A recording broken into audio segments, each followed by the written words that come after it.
Welcome to Dictators v Democrats. I am Theo Althorpe-Mullis, and this is the War on Democracy briefing, where we bring you the news that has happened in the past week from every front around the world in the global war between the authoritarians and the Democrats. If you enjoy this work, please do like, share, subscribe, and hit that Liberty Bell.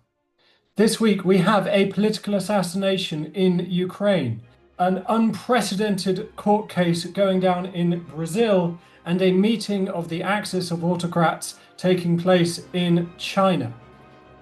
Onto the Ukrainian front. A political assassination in Lviv has rocked the country. Andrei Parubi was killed by an attacker disguised as a courier on Saturday, 30th of August.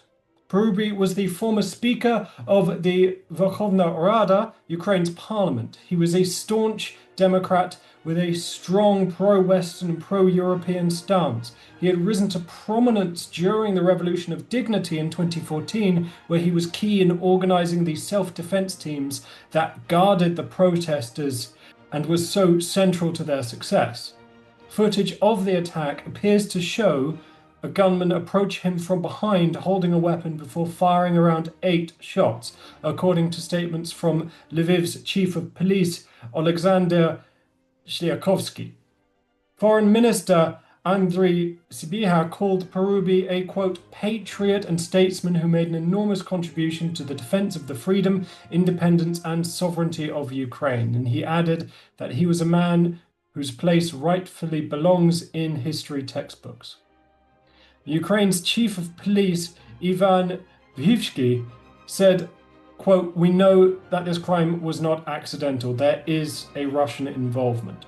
And 36 hours after the attack, it's been reported that a 52-year-old man has been arrested and charged with murder. Interior Minister Ihor Klimenko said, quote, the crime was carefully prepared. The attacker studied the victim's movements, mapped out the route and planned the escape. Former President Petro Poroshenko wrote on social media that what can be said for certain is that these monsters are afraid, and that is why they kill the true patriots and strong people. And he added that it is a shot at the heart of Ukraine. And President Zelensky thanked law enforcement and echoed the statements of other officials in describing the attack as a deliberate plot that had been carefully planned. And Russian authorities, the ones most people are pointing to as behind this attack, have been silent. Parubi was wanted by Russia since 2023 and was a common target for Russian disinformation efforts. He will be missed.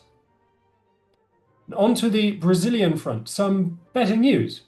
Now, historic is a term too often used by commentators and newsy types like myself.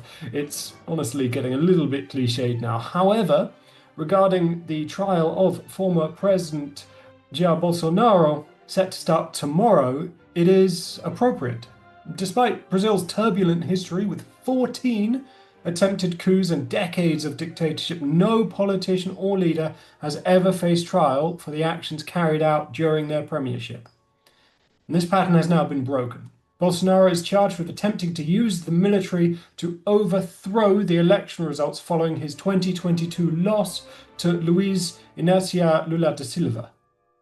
And he will be sharing the dock with an admiral, 3 generals, and a lieutenant colonel, the last of whom has already taken a plea deal. Now, the others, including Bolsonaro, all deny the charges and claim that they are victims of political persecution. Carlos Fico, a historian at the Federal University of Rio de Janeiro, said, quote, for decades I've studied more than a dozen coups and coup attempts, and they've all resulted in impunity or amnesty, and added this time will be different. And the prosecution claims that the plot began in 2021 with a campaign to undermine the public's faith in the electoral system through claims amplified on social media. I wonder where I have heard that before. And after Bolsonaro lost the election, prosecutors allege that he personally presented a decree to military bosses that would allow the, quote, correction of the election, but he failed to gather enough support from the top brass. Further, he allegedly agreed to a plan to send military operators to capture and even kill President Lula and Vice President Geraldo Alckmin. Bolsonaro has rejected the allegations, saying, quote, "Some crazy guys put something on a computer," and added, quote, "It has nothing to do with me. I was a police officer for 7 years and I have definitely heard that one before." But the trial is mind-bogglingly enormous. 179 witness statements have been taken, more than 1,000 pages of court filings. And over all of this, the spectre, slightly orange-hinted one, of the United States is looming large. Trump and Bolsonaro were political allies and pretty chummy. And Trump has described the trial as a witch hunt. He has thrown the full weight of the State Department behind it to try and force a change of course, imposing 50% tariffs, among the highest, on Brazil, and sanctioning Supreme Court Justice Alexandre de Moraes under law meant for serious human rights abuses. Moraes, for his part, is defiant. Speaking in an exclusive interview to the Washington Post, he said, quote, "Brazil will not give in to pressure." And he added, "Everyone here recognizes and respects America's military and economic power, but Brazil is independent and will continue to be independent." Good on that man. Brazil is succeeding where the United States may have failed. The January 6th insurrection was linked to Trump and very nearly upended the constitutional process. And if the insurrectionists had got a hold of people like Vice President Mike Pence, then we may have seen more blood than we saw. And perhaps this is the source of Trump's ire, a mirror to the future. Either way, the trial itself is a good sign for Brazil. Their democracy is strengthened by it, as it's utterly key for a healthy democracy that no one stands above the law. And in Brazil, they're demonstrating that they're taking that very seriously. I'll be watching the trial, I'll be keeping updates going, so do be sure to check in once it's all wrapped up. And now, 3 for the price of 1, the Russian, Indian and Chinese fronts, a meeting of key members of the axis of autocracy and some others, took place on Monday in China. The meeting of what they're calling the Shanghai Cooperation Organisation, or SCO, is a Eurasian bloc that includes China, Russia, India, Iran, Pakistan, and others. It's been touted as a push towards a, quote, "orderly multipolar world." President Xi, CCP's dictator, called on the 20 leaders in attendance, which included Russian dictator Vladimir Putin and Indian President Narendra Modi, to, quote, "seek integration, not decoupling," and unequivocally oppose power politics. He added that member nations should serve as a cornerstone for the promotion of a multipolar world. And the 3 leaders, Xi, Putin, and Modi, displayed unerring chumminess, smiling and holding hands in front of photographers. And I'm going to put the blame for this one on Trump. His tariffs on India in response to them buying Russian oil have been cited as potentially moving them closer to China. Now, I spoke about this previously, where I said that the stick of tariffs being used on India is not going to work, and that the United States has the capacity to use a carrot instead and sell the Indians oil at a reasonably subsidized rate.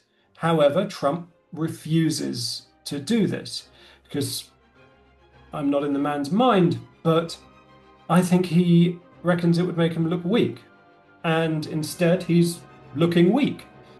And Klaus Sung of the Berlin-based Maseta Institute for China Studies said that despite the deep divisions among the members, and they certainly have them, China and India regularly clash at the border, although no weapons, as in firearms, are allowed, so it often comes down to clubs and sticks. Trump's unpredictability has created, quote, "a coalition of like-minded countries against the US." And Carla Freeman, director of the Foreign Policy Institute at Johns Hopkins University's School of Advanced International Studies, that is a long title, echoed it, saying that the group is, quote, "united in a sense of agreement with the US rather than a sense of common purpose." And Zhu Longbiao, an international relations scholar at the Landshall University in northwest China said, quote, there is significant instability in the region and internationally. Whether it's the Russia-Ukraine conflict or the situation in the Middle East, virtually all nations now have more security concerns. And he added that countries like Iran get a safe space to enjoy, quote, moral support and public sympathy. This is a country, Iran, current regime has certainly lost its public legitimacy. It seems that having a shocking human rights record like Iran's is a requirement for entry into the SCO. And the overall tone of this meeting is very much focused on proposing an alternative world order, multipolarity. And when used in their context of the SCO, it's synonymous with let the autocracies do what they want. And finally, on to terra firma. I have some good news. I like it when I have good news. It's quite rare.